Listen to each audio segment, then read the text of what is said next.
Hi, this is BAWLER, and this is interesting news for you. Please subscribe to my channel, it's very important to me.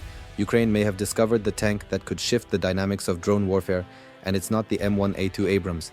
It's the Leopard 1A5BE, a retrofitted Belgian tank from an earlier era, reborn as a nimble, unmanned, drone-resistant powerhouse. At first glance, it seems outdated and unfit for modern combat. Yet, on the battlefield, this so-called relic is doing what many advanced tanks fail to do: stay alive. Thanks to a radical turret redesign, improved mobility, and a battlefield role specifically adapted to evade and survive drone strikes, this agile platform may be exactly what Ukraine needs to regain the upper hand. But how did a Cold War-era tank become one of Russia's biggest problems?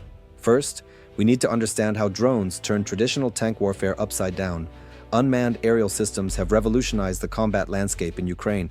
Both Ukraine and Russia have suffered immense tank losses due to these low-cost but deadly systems. Ukrainian military intelligence reports estimate that Russia has lost approximately 10,800 main battle tanks since the conflict began, despite starting the war with only around 6,000 in reserve. This suggests that Russia has had to rebuild or repurpose much of its armor stock to offset the staggering losses. Ukraine has also endured significant losses, over 1,000 main battle tanks, surpassing the number it had at the start of the war. However, Western military aid added around 1,000 tanks to Ukraine's arsenal, which has both replenished losses and contributed to modernization efforts. The actual number of Russia's available tanks remains disputed. Forbes, in a March 2025 assessment, estimated that Russia began the war with around 3,500 tanks, but lost as many as 3,200.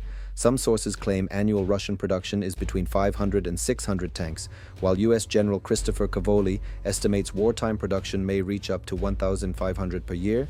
Nonetheless, Russia's long history of inflating its defense output for propaganda means actual figures are uncertain.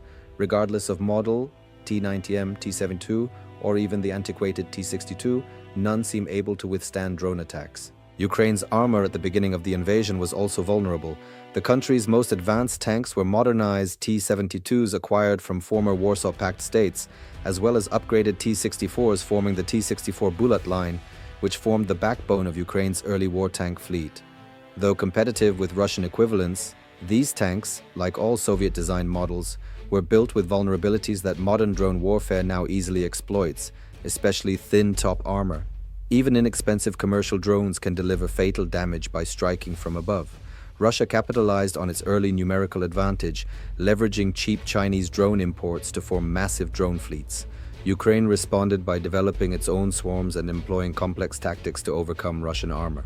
Exact loss numbers are hard to verify, as both sides manipulate figures for propaganda. Still, it's clear that the era of conventional tank warfare is in crisis, demanding innovative rather than incremental solutions. Even Western tanks like the M1 Abrams provide limited relief. The Abrams is heavier than Russia's T-90M, which limits its maneuverability and makes it more susceptible to drone threats. While it dominates in direct tank-on-tank engagements thanks to superior optics, such encounters are rare.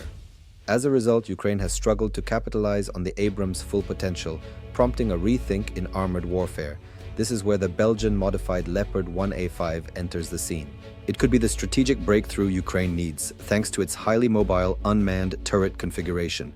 This innovation reduces crew requirements, boosts survivability, and enables the tank to operate effectively in drone-heavy environments. Backed by Belgium's $1 billion aid package, as many as 100 of these tanks could soon be on the battlefield, ready to disrupt Russian offensives. The turret modification is a European engineering achievement, optimized to operate where traditional armor fails. Central to its performance is the M1 838 CAM 500 engine, a 10-cylinder V90 diesel power plant producing 830 horsepower at 2,200 RPM. Unlike Russian tanks, which average 18 HP/ton, the Leopard 1A5 achieves nearly 20 HP/ton, making it more agile and responsive, key attributes in avoiding drone strikes. The engine supports multi-fuel capability, though it usually runs on NATO F54 diesel. The ZF4 HP250 transmission integrates into a quick disconnect power pack, allowing field mechanics to replace the unit in just 20 minutes, revolutionizing repair logistics.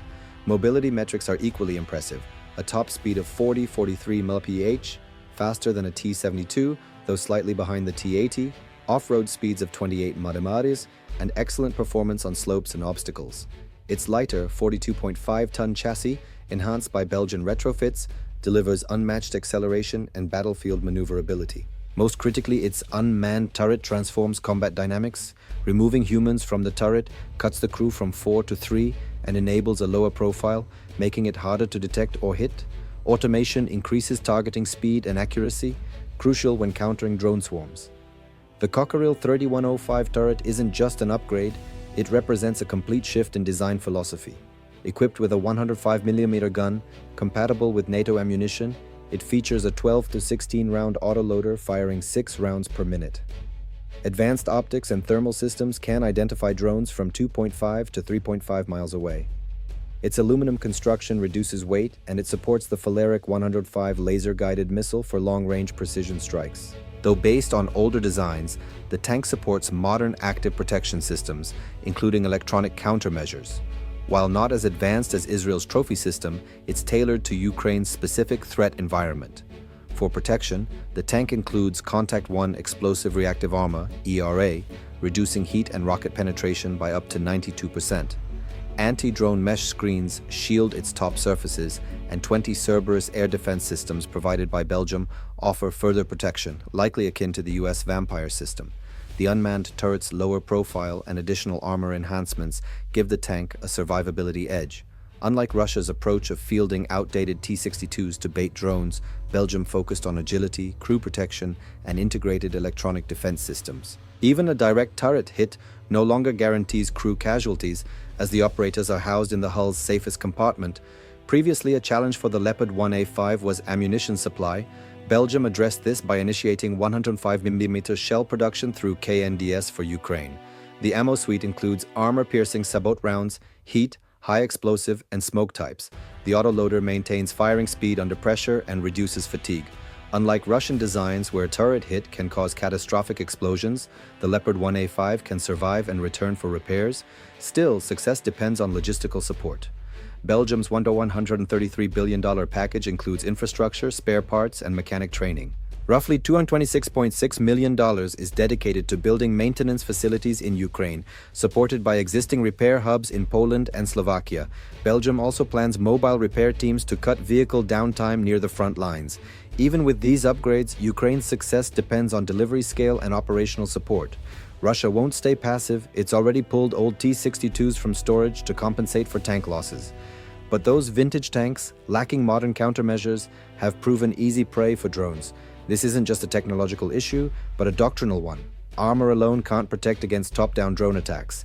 The Leopard 1A5 offers a stark contrast to heavy Western tanks, like the Leopard 2A7 or M1 Abrams.